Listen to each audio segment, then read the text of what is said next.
จับเวลาให้ด้วยนะนี่กำลังจับอยู่ที่ผมตั้งไป70ผมยังไม่พอ75วินาทีคือ70ไปก็รอบนึงแล้วผม75วินาทีไปรอบนึงแล้ว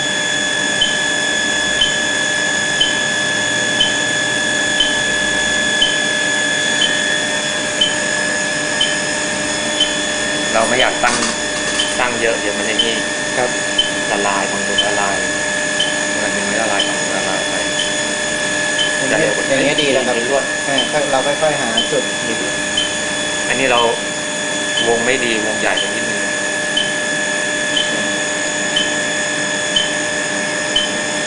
ก็แดงเลยนะตัวเหลืองก็แดง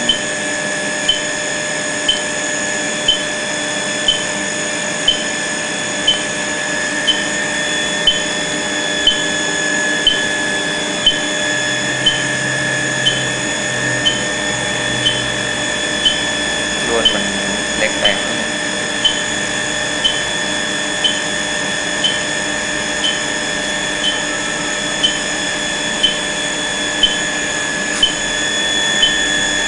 ลวดวงไม่ดี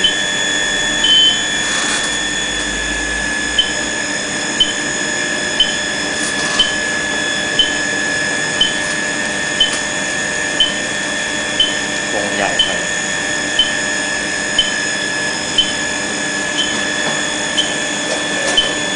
แต่ตัวนั้นจะไม่ร้อนเกินไปใช่ไหมไอตัวทองเหลืองนั้นไอชิ้นงานแต่มันยังไม่ละลายเลยมันจะร้อนเกินไปไม่ได้อยู่นะเงินยังไม่ละลาย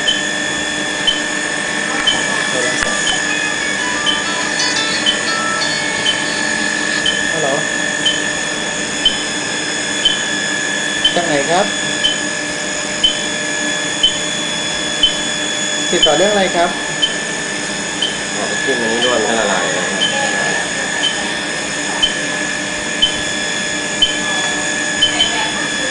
โอเคแล้วมั้ง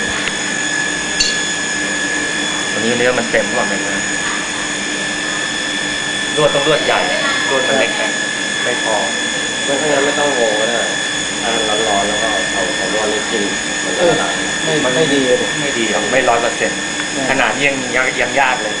เพราะบางทีมันไม่อันนี้ประมาณกี่วิแล้วกี่รอบนะ3 อ่ะมัน2 นาทีมั้ง2 นาที3 7 21 7 21 6 38 6 4 24 3 นาที3 4 นาทีเนาะ